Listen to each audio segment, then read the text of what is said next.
Alright guys, how's it going? Welcome back. Today I'm in this 2007 Mercedes SL350, which I've borrowed from my colleague, so below I'll leave a link to his website. Apologies for the terrible weather, this is a typical day up here in the northwest. It's about 10 degrees and it's lashing down with rain. Not exactly SL weather, but anyway, I'm going to fight through it. The Mercedes SL is an icon.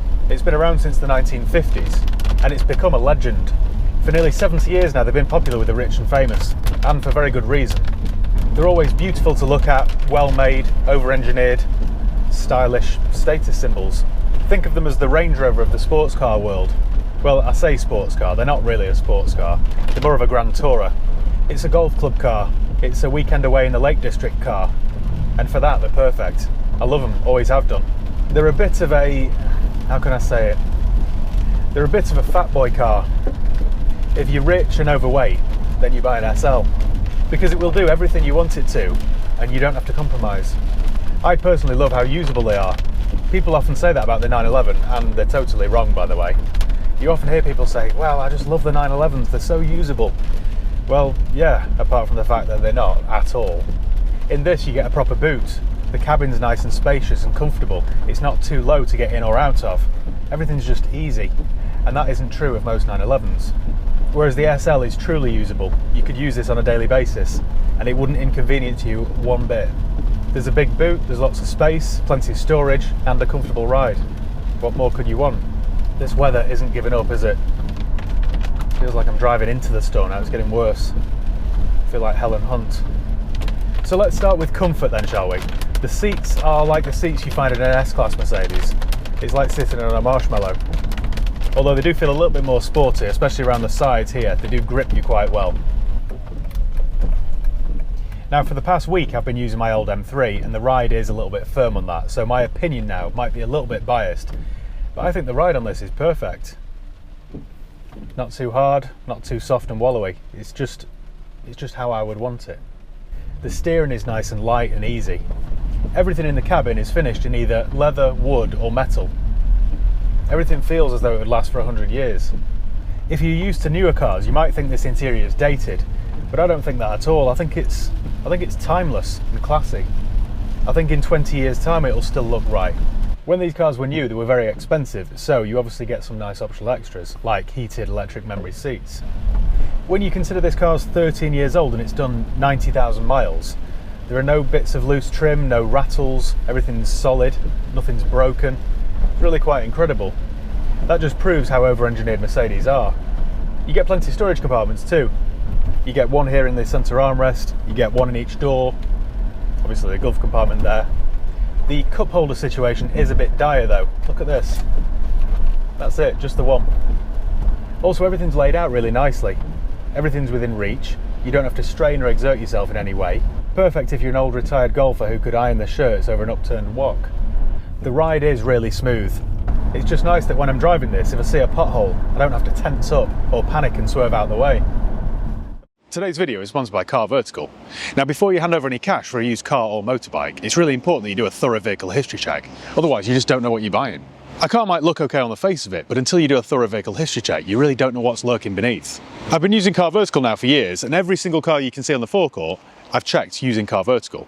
All you do is head over to carvertical.com and type in the reg or the VIN, and then it produces a very detailed report. So it tells you whether it's ever been stolen, written off, had a mileage rollback, or has outstanding finance on it.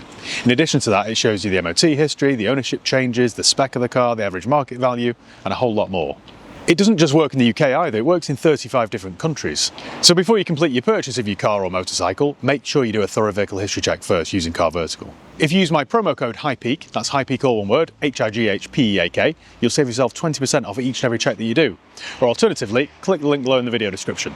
Right, enough of that. The model I'm in is a 350, so this uses a naturally aspirated V6, which produces 272 horsepower. So it's not the quickest thing in the world, but if you put your foot down here,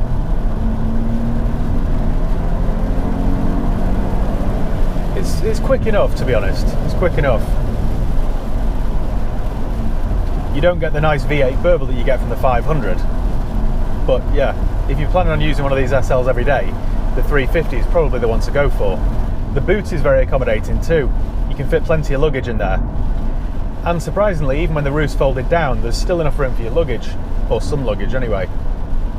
And the roof is this car's party trick. I'll show you in a second how it folds down. In fact, I'll have to find a petrol station forecourt or somewhere so I don't get wet. It's all very clever. Plus, because it's only a two-seater, there's room back there for more luggage, which is far better in my opinion than trying to cram in 2 extra seats that nobody, no human, could ever possibly fit in.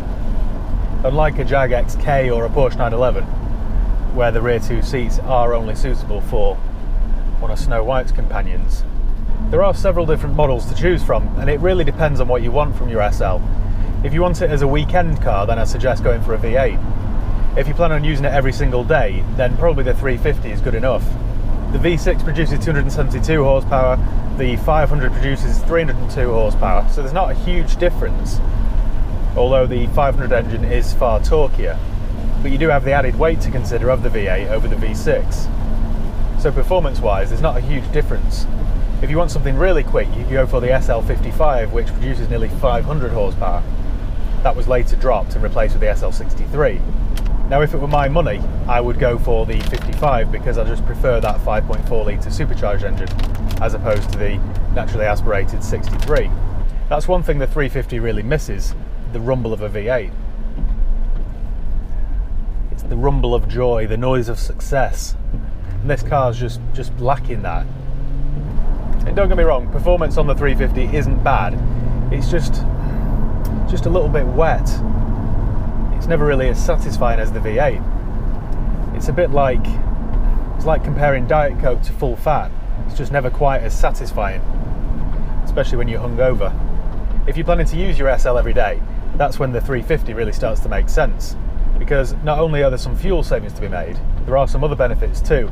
For example, the 350 doesn't have the complicated ABC hydraulic suspension setup that the V8s have, which can often go wrong and is quite expensive to repair. This has just standard coil springs, which will make the 350 cheaper to live with long term.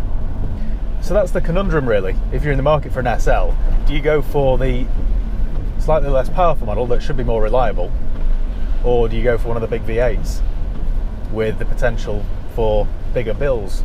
I know what I'd do personally, but that's entirely up to you. The next thing you need to do after you've bought your SL is find a good Mercedes specialist. Now, here in my area there are several to choose from. I always use SPR because they're always very good and very helpful and very knowledgeable. I know that any garage is capable of changing the oil and filter and spark plugs on a Mercedes V6. But this era of Mercedes suffered with electrical issues. In fact, that's probably the SL's Achilles heel. So by sticking with a Mercedes specialist, you'll just build up a rapport with them over the years, and usually when there's an issue, they'll get straight to that problem without wasting hours and hours and hours trying to pinpoint it. Early examples used a 5-speed automatic, later ones like this used a 7-speed automatic. Now, I prefer the 5-speed, but the 7-speed is slightly better on fuel, especially on a long run. They are quite complicated cars, so you'll probably have some issues, like for example with this one, the only fault that I've found with it, every time you start it, you get this battery light on. I'll show you now. Now again, this is probably something that your average mechanic wouldn't be able to figure out. I've had this in the past with another Mercedes that I had, and 2 of my local mechanics couldn't figure it out. So in the end I took it to SPR, and these cars have 2 batteries. Obviously I said they were quite complicated. One smaller auxiliary battery, and then one main battery. Now if you replace either of those, or the car goes flat or whatever, you can have this light come on. So what happened with my last Mercedes was I took it to SPR and that battery needed to be coded or reset or something, and it cost about 60 quid. But for 2 days prior to that, both my normal mechanics were left scratching their head. So like I said, just stick to a Mercedes specialist. And with any Mercedes from this era, particularly with the SL, you'll probably occasionally have the odd warning light come on, whether it's traction, ABS, an airbag, something like that. But usually it's nothing sinister, usually nothing to worry about. If you go for one of the red-blooded options with the big V8, these have what Mercedes call the ABC hydraulic suspension setup, which makes a Range Rover's air suspension look quite reliable. Having said that, because I'm forever the optimist with used cars like this, because they've now reached this age, you shouldn't have any issues finding refurbished parts, or second-hand ones from eBay and places like that, or specialist breakers yards. So don't think that you have to suffer Mercedes costs when replacing parts like this, because in most cases you won't have to. Another thing to look out for, the central locking system on these Mercedes are powered by vacuum, and that can fail. Sometimes the air hoses can leak, and it's tricky then to try and find out where it's leaking to replace. That can be a bit of a pain, and it's also quite a common issue. So if you're looking for one, make sure the central locking works. The fancy roof can sometimes fail, and it can also leak occasionally, but usually that's nothing more than a new seal here or there or a new sensor. But again, if you go to a Mercedes specialist, they'll be able to pinpoint that issue straight away. This era of Mercedes also suffered poorly with rust, so you want to check for rust around the front wheel arches and particularly around the boot. You also want to make sure that it's got good service records. I mean, that goes without saying really, but just make sure it's had regular oil changes and make sure the gearbox has been serviced. All in all then, owning an old Mercedes SL is a little bit like owning an old Range Rover, in that you're getting an £80,000 car for less than 10. So you've got to be a realist. You've got to expect some issues every now and then. If that puts you off, then I suggest you just go and buy a Mazda MX-5 with a manual roof and no ventilated seats. Then you can bore people for the rest of your life by saying, well, I was thinking of buying one of those SLs, or I nearly bought one of them, I just didn't have the testes, is the word you're looking for. Testes. As you drive it though, along these country roads, with the roof in place, it doesn't feel like a sloppy convertible. It feels quite taut and rigid. It's just a really pleasurable, pleasant drive. It's not the most rewarding thing if you're a real driving enthusiast, but just really pleasant nonetheless. It doesn't feel especially sporty, which might turn you off, but I quite like that, because the novelty soon wears off something like a Lotus Elise. Running costs. Now, fuel-wise, the 350 will do around 20 miles per gallon around town and 28, 29 miles per gallon on a motorway run. That's Imperial MPG, by the way, before I get somebody in Texas telling me that I'm wrong and I don't know what I'm talking about. There is a difference between Imperial gallons and US gallons. If you opt for a 500 or a 55, that figure is going to be more like 15 or 16 miles per gallon around town and 25, 26 on a run. The road tax here in the UK, if you find one that's registered before the end of March 2006, is only £330 a year. This one's at 07, so it costs £565 a year. Insurance costs shouldn't be too high either, because they're generally bought by wealthy retired academics rather than, you know, younger man-bag enthusiasts. Your biggest expense really when it comes down to SL ownership will be repairs. But if you factor in around £1,000 a year for servicing and repairs, then you should be alright. Just set yourself a little rainy day fund. Just hope that it's not raining as often as it is around here. Figuratively, obviously. This model ran from 2002 until 2011, and in my opinion, it's the prettiest SL made since the 60s Pagoda SL, which I love. That's one of my dream cars. When I was in LA, there was this classic car garage on Santa Monica Boulevard, and I'd find myself making special trips to West Hollywood just so I could have a perv on this car. So stunningly simple and elegant and classy and timeless. I'd sit there in traffic biting the back of my hand. Anyway, I forgot where I was. Yeah, so this era of SL has been around for 18 years and I still think it looks stunning. It's certainly, without a shadow of a doubt, a future classic. In 2008, they gave it a facelift. They gave it a new snout. And I was never a big fan of those because they didn't do anything to the back. So the front was really aggressive and the back was still really feminine. It just didn't work. It was incongruous. It's a bit like sticking Ray Winston's head on Angelina Jolie's body. It just didn't work. It looked like a cut and shut. So in my opinion, you're better off, in terms of a future classic anyway, getting an 02 to 08 model. There are plenty out there on the used market, and my buying advice if you're in the market for a used SL is pretty much the same as my buying advice on any older luxury car. You want to find a nice original one. I'd steer clear of one with horrible aftermarket wheels, one that's been wrapped or lowered or got some silly aftermarket exhaust. It just isn't what you want. You really want to buy one from a Freemason with a double barrel name. You'll get a good one for around about £8,000, and if you're in the market for an AMG model, you'll have to spend double that. I also wouldn't be too put off by one that, in your opinion, has had too many owners, because this kind of car, it's a bit of a bucket list car for lots of people. They'll have one for a year or two and then realise either they don't use it that often, or, you know, they can't really afford to keep it, so they put it up for sale. So yeah, I wouldn't be put off by one that's had 5 or 6 owners. If it's been looked after, it really doesn't matter. The interesting thing is with SLs, you can buy one for around £10,000. Look after it, keep it, it will depreciate to around £4,000 or £5,000. Then that depreciation will stop and it will start to rise again. This happens with every single SL generation and will continue to do so in the future. It's a fairly safe place to put your money. For example, a few years ago you could pick up one of those wedge-shaped 90s SLs for £4 or £5 and now you won't find a nice one for less than 8 to 9. They're just a lovely car to waft around in. Even on a rotten day like today, I'm sat here with my heated seat on, just enjoying it. There's something charmingly old money about an SL. They're very jet set, they're very pretty and very easy to live with. There's just something timeless and classy about a Mercedes SL. It's a bit like an expensive watch. They just never go out of fashion.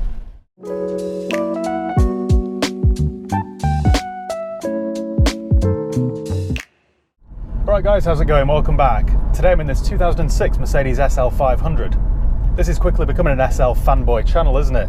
That wasn't intentional, I promise. I recently filmed with an SL350, then I later filmed with my SL55 AMG. So when this one came in a couple of weeks ago, I thought, I better do the model in between, hadn't I? Because I think actually this is a good compromise between the 350 and the 55. This one has a 300 horsepower naturally aspirated V8 with that V8 soundtrack. Oh, and the crucial thing is, you can pick up one of these SL500s for well under £10,000. This is peak High Peak Auto's fodder this. This is the kind of thing which interests me most about used cars. The fact that you can pick up a 5-litre convertible Mercedes for the same price as a used Fiesta just intrigues me and excites me in equal measure. So, what's it like? Well, I love the SL. I've made no secret of that. I think they're elegant and timeless and great value for money.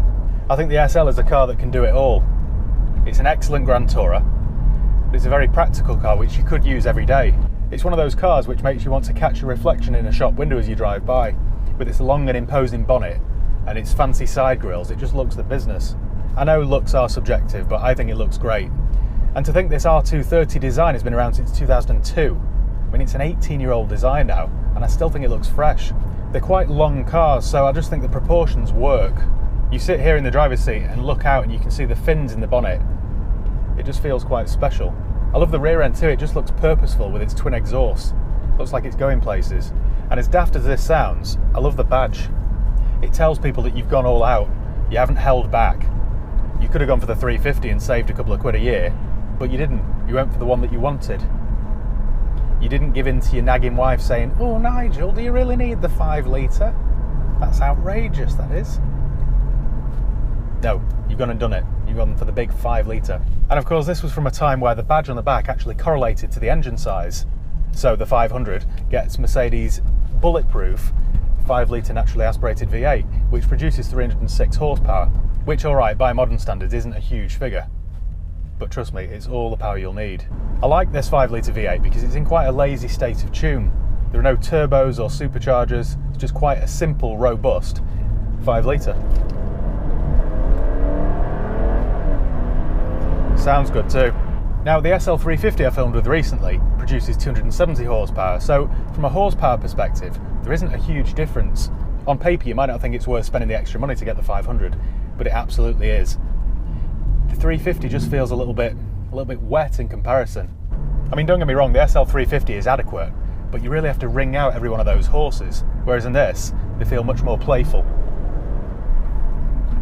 So I would say the 500 just suits the car better. It feels more gutsy and up for it. Now the interior is equally nice. Everything's finished in wood or leather. This one has done 93,000 miles and there's barely any wear or tear. The thick leather steering wheel's nice to touch. The carpets feel plush and luxurious. Everything on this interior just feels high-end and top drawer. To be fair, it is an old car, so some of the tech which was modern back in the day, like sat-nav, now feels as irrelevant and antiquated as a mini-disc player. In terms of performance and handling, this isn't a sharp, track-focused sports car by any stretch of the imagination, but it'll still do 0 to 60 in just over 6 seconds.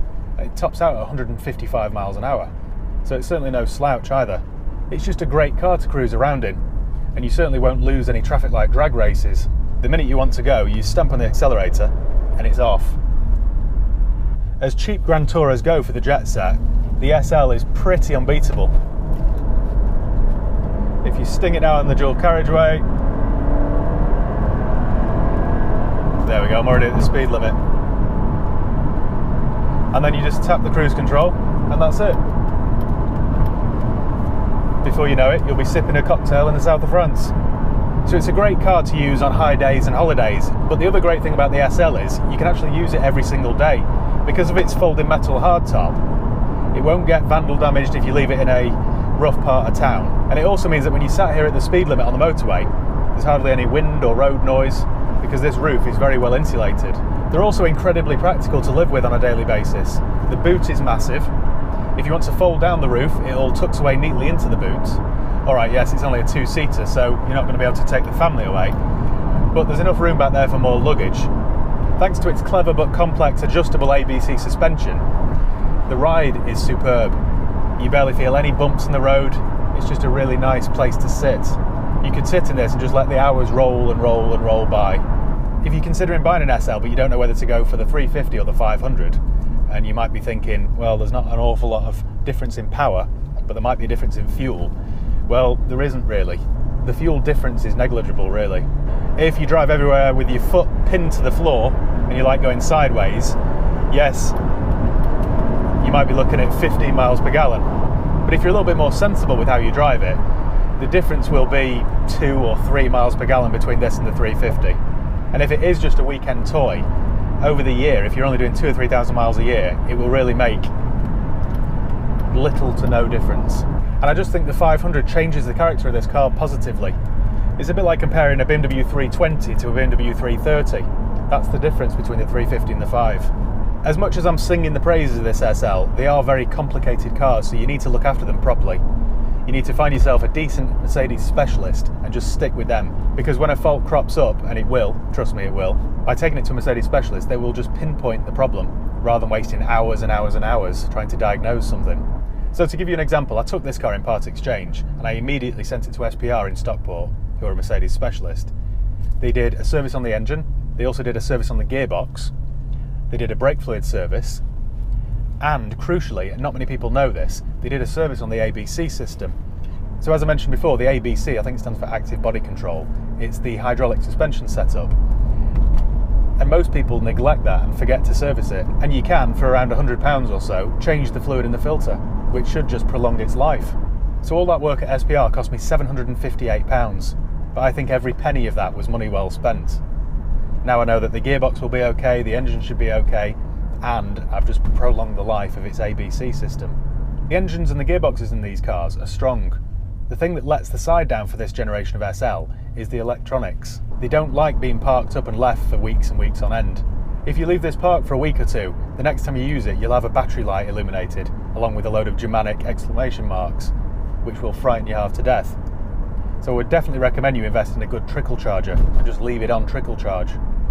One thing I've learned about the R230 SL, unfortunately the hard way, is whenever you have an issue, it's £1,000. Regardless of what that issue is, it will cost you £1,000. So be prepared for that, because yes, you can buy these things for well under £10,000, but you need to set yourself aside perhaps a couple of grand a year in for potential repairs. Still, I think if you accept that and remember what a bargain you're getting, I still would recommend one, genuinely. I can't think of anything else that you could buy for less than £10,000, which does the job as well as the SL does. Used prices here in the UK start at around £4,000, but that will get you a very ropey example. And that old phrase, buy cheap, buy twice, is very true of the SL. You need to seek out a decent one, with good service records, that's had its gearbox serviced. Early ones used a 5-speed automatic, these later ones used a 7-speed. Now the 7-speed will gain you an extra couple of miles per gallon on a run, and they're both quite reliable boxes, to be honest, but they do need servicing when you get to 100,000 miles, and most people forget to do that. So although you can pick them up for £4,000 or £5,000, I wouldn't advise you do that. You need to spend between 7 and 10 and get yourself a half decent one. A lot of them will have had multiple owners because it's just that kind of car. It's quite a mood swingy sort of car where somebody will buy one, have it for a year or two and then get rid of it. So don't be alarmed to see one that's had 5 owners. They can be quite fussy and finicky, but when they're working properly, for the money, I just don't think there's anything better. They're superb value for money. You just need to make sure you get one with decent service records in good condition. If you choose one in a decent colour too, you shouldn't have any issues getting rid of it.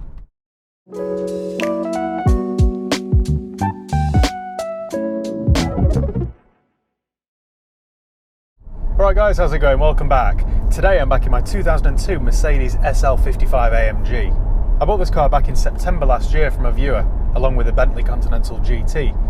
Easily the two best cars, or nicest cars I've ever bought. The Bentley had only done 18,000 miles when I bought it, and this Mercedes SL had only done 16,000 miles when I bought it. They just aren't the sort of cars you see on a daily basis, unless of course you live in Wilmslow or Chigwell. And I've got to say, I absolutely love it.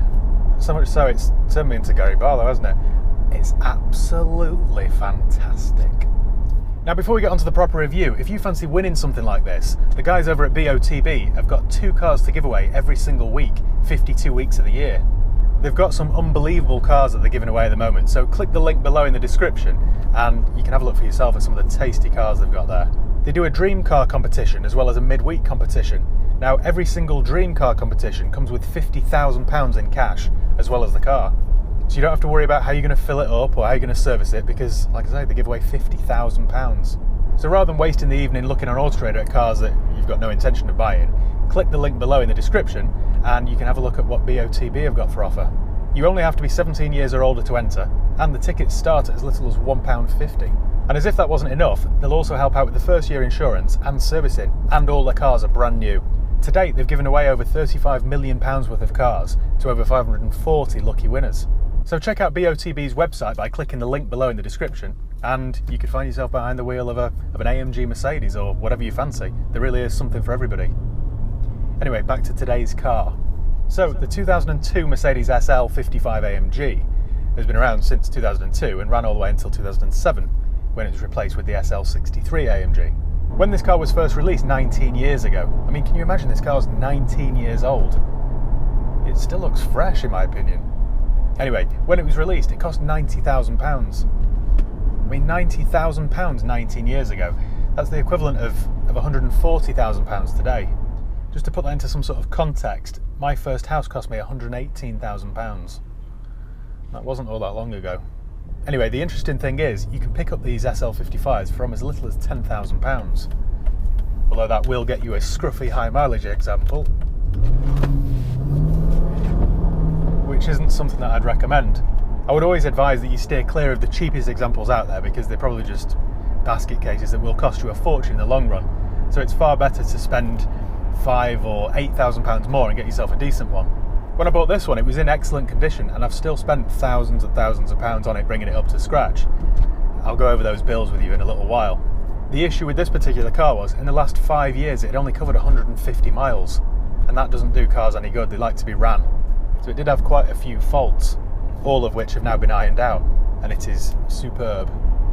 So under the long and very pretty bonnet is a 5.4 litre supercharged V8. The engine produces 470 horsepower, which is 170 horsepower more than you get from an SL500. Thinking about it, it's an SL500 plus a Ford Focus ST170.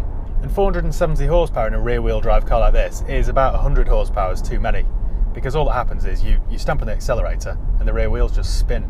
It's quite theatrical though. So we'll do the old bypass test, shall we? So I'm approaching the bypass now. It's a bit wet, but I'm on new tyres, so whoa! All right, I've bottled that slightly. That's one way to get your heart racing, isn't it? Let me try that again. Hang on. Oh dear. That's just silly.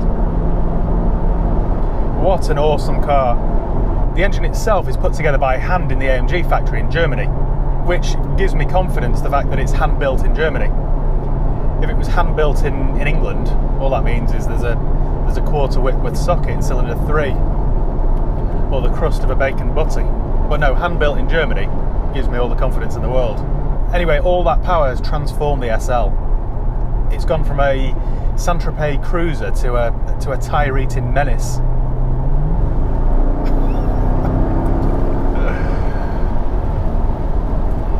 Oh, that's so addictive. It's just so intoxicating. It produces nearly 500 pound-feet of torque, and it sounds like thunder. It's epic. The great thing about the SL is when you don't want to be a hooligan, you can just sit back and cruise. Cruise control's set. That's it, nice and chilled out. It is the perfect Grand Tourer. I also love the styling of this car. Now, I'm a big fan of the standard SL, but the SL55 just looks way better. I love the quad exhausts. I love the different tail lights. When the convertible top's in place, it's quite well insulated, so you can't hear an awful lot of road noise or wind noise. But when it's down, all you hear is that V8 rumble. You stamp on the accelerator and it makes the noise of a T-Rex that's been kicked in the nuts. I really wish the weather was better today, because I'd be driving with the roof down. But it isn't. It's a bit of a wolf in sheep's clothing, this car, because unless you're really into your cars, you'd never have any idea that this is a 202 mile an hour Autobahn Stormer. I love the colour combination too. Brilliant silver with this berry interior. It just suits the car to a T. I know in a previous video where I featured this car, somebody commented and suggested it looked like something Joan Collins would drive. And I have to admit, it's a bit Beverly Hills, isn't it? Every time I would watch MTV Cribs as a kid, the moment they got to the garage, there was always an SL55 in there. Always. It was just the car of choice for anybody with money in the early noughties. Speaking of celebrities, famous owners of the SL55 include Tom Jones, who's suave and sophisticated, Steve Jobs, who's a visionary and a genius, Jeremy Clarkson, who I like to think knows a thing or two about what makes a car good, and who else? Dale Winton. Moving on. The interior is a very special place to be. It's helped the fact that this has only done 17,000 miles and everything you touch is like new. But still, the actual design is fairly timeless. And I love the attention to detail. All the finely stitched leather. All the leather actually is soft to touch and supple. It's gorgeous, it really is. This really does feel like a time warp piece. I feel guilty taking it out in the wet, to be honest. Because this was a £90,000 car, it's obviously got some nice optional extras. For example, it's got heated and cooled seats, keyless entry, keyless go. Some of the gadgets are showing their age a little bit though. For example, it's got a mobile telephone, which allows you to have a verbal conversation with somebody else who's got a similar contraption. There's a device here which turns your compact discs into sound. It also has a satellite navigation system which would only impress Raymond Baxter. I love how you start it. It makes you feel like a fighter pilot. You jump in it with the keys in your pocket and you just put your thumb on the engine start button on the gear shifter. Makes you feel like Tom Cruise in Top Gun. Speaking of which, I love how you fold down the electric roof. It's behind this panel here. Very Maverick. All it's missing really is a night panel button like you'd get on an old Saab. It only takes 16 seconds to open or close. It's just a brilliant piece of engineering. It's like watching ballet. I think you've probably gathered this by now, but the performance is impressive. It uses a 5-speed automatic gearbox. All SL55s used a 5-speed, which I prefer over the 7G, the 7-speed box, which was a later edition. You can also knock it into manual mode and change the gears using these buttons behind the steering wheel, but to measure the speed of those gear changes, you really need a calendar. So I'd rather just keep it in drive and let it do its thing. Anyone who's driven an old smart car will know exactly what I'm talking about.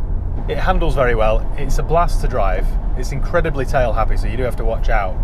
I mean, it's not as nimble or as agile as a 911, but unless you're taking it on a track or something, does it really matter? I would say not, personally. For me, a car doesn't have to be technically brilliant to be brilliant. One slight issue is how easy the rear wheels will spin. I say issue, it's not really an issue for me because I love the childishness of it. I imagine it might be an issue if you're the chair of Hanforth Parish Council. No, Jackie! Stop spinning the wheels!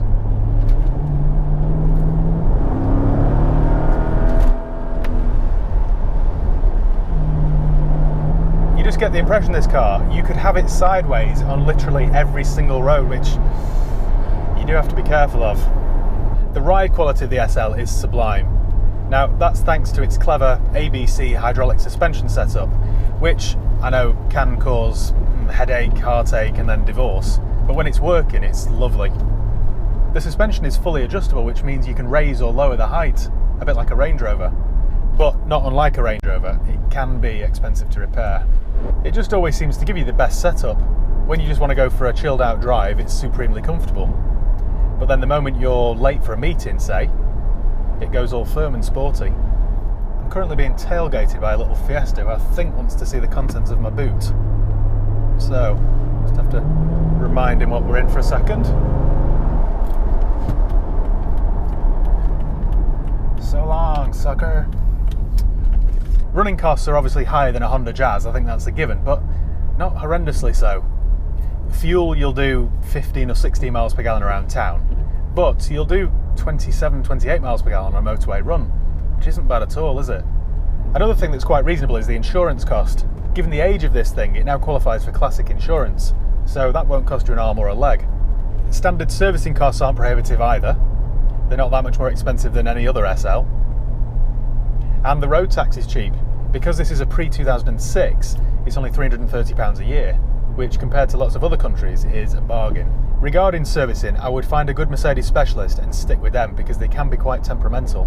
That leads me on to probably the only negative thing I can tell you about the SL55, and that's the repair bills. Nothing is cheap to repair on this car. I bought this car when it was 18 years old at the time, and it had only done 16,000 miles. For the last 5 years, it had only done 150 miles in total. So there were quite a few issues that needed addressing. In fact, now's probably a good time to go through the bills, isn't it? Let me just find somewhere to park. So as soon as I bought the car, I took it straight to SPR, who are an independent Mercedes specialist in Stockport, who I always use. I left it with them for basically whatever it needed. So it had a full engine service, spark plugs, filters, the whole lot. It had a gearbox service, basically because it was just 18-year-old fluid. It had an ABC service, so they changed the fluid in the filter in the hydraulic system, and it also had a brake fluid change. The air conditioning wasn't working, so it had an aircon regas. The batteries and the keys weren't working. The engine light was on, which turned out to be an O2 sensor, and also the central locking wasn't working, and I had a battery light on. So, like I say, quite a few issues. But oh, I forgot how expensive that was. That was quite a dear bill, and that wasn't all of it. So the full service, 2 new batteries, because this has 2 batteries, one small one there to start the engine, and one in the boot there to power up all of James Burke's accessories. So the main battery was £115, the rear battery was £170. Unfortunately though, even after replacing both batteries, it didn't knock out the battery warning light, so it needed a battery control unit, which cost £522 plus VAT. So my total bill was £2,016.29. That wasn't all. When I picked it up, the central locking was working because I think they cleaned the contacts in the central locking control module or whatever, and it was working for a short period of time. But then within 3 days it had failed again. So I took it back to SPR and had a new central locking control unit, which, let me find the bill for that. It has got reams and reams of history, this car. It's got all the old tax discs, all the old MOTs. I can't find the receipt for the central locking control unit, but it was, I think it was about 800 and something pounds plus fitting. So that cost me another £1,000. Then I took it for its MOT, which it obviously passed, so that was another £40. So we're up to about £3,000 now, give or take. And the next job was the alloy wheels. Now, I'm not a huge fan of these multi-spoke wheels that are found on this SL, but they are unique to the SL55. I just think they're a little bit hectic, a little bit too busy, but they're original, so I thought I would keep them. So I took it to Prestige Wheels in Stockport, who refurbished them. So they dipped them, stripped them, and then powder coated them, and they are like new now. That cost me £288. I then paid £76.80 with Mercedes Stockport for 4 brand new wheel centres, because I didn't want to go on eBay and get some Jekylls. Also, while they had the tyres off, there was nothing really wrong with the tyres. They passed an MOT with no advices, but they were like 10 or 12 years old, so I thought I'll treat it to a set of Pirelli P0s. So, just 2 days ago, I spent £716.40 on 4 brand new Pirelli P0 tyres. So that takes my total to about £4,000. I know £4,000 is a hell of a lot of money, but this car deserved it. I couldn't have neglected it, could I? I had to do all those jobs properly. So, in my mind, I think it was worth every penny. And that's one thing I've learned about these SLs. No matter what the problem is, it will set you back about £1,000. Now, that figure will be too much to stomach for most, and it is to me, to be fair, for a car that I never use. But, well, you can't have it all ways, can you? They're cheap to buy and offer outstanding performance. So the only real downside is expensive repairs. I've picked possibly the worst day to go out filming with a Mercedes SL, haven't I? Something that you really must watch for with this era of Mercedes SL are the electronics. They are what the Germans would describe as Scheisse. They're uncharacteristically German. They really are the car's weak link. It's all just unnecessarily complicated. In addition to the dodgy electrics, the ABC system can also fail, and that can be quite an expensive fix. Also, there's some sort of design flaw which lets water into the boot, and water and electrics don't mix well. So if you're thinking of buying a Mercedes SL in general, or a 55 in particular, I would advise that you keep a few grand back for contingencies. In fact, you know how I always recommend that you keep a couple of grand back for a rainy day if you're buying a Range Rover? I would advise that you double that for SLs, especially the 55. When everything's working as it should, it's a brilliant car. It's pure theatre, it's fun and cheeky. It's just a pleasure to live with. I also love the fact that it's properly usable. There are loads of storage compartments, the boot's a very good size, just really easy to live with. I know that everyone says that the Porsche 911 is the most usable daily sports car, but I would have to argue with that. Yes, I know that on a track the 911 is a far superior car in terms of handling and dynamics, but in the real world, on real roads, I would argue that the SL's better. It's fun when you want it to be, and serious when you don't. If you have a look on Auto Trader, you can pick them up from anywhere between £10,000 and £12,000, but I would advise that you spend between 16 and 18 and get yourself a half decent one. You want to look for one with extensive service records that hasn't been abused. I think originality is key. I genuinely haven't got a clue what this one's worth because I've never seen one on the market with such low miles. I mean, it doesn't matter anyway because it's not for sale. This is a car that I will keep forever. I love it. So thank you once again for watching. Make sure you give the video a thumbs up if you enjoyed it. Make sure you subscribe if you haven't done already. You can follow me on Facebook, Instagram, Twitter. I'll leave the link below. If you've got any comments or questions, let me know and I'll do my best to get back to you. So yeah, cheers guys. I'll see you next time.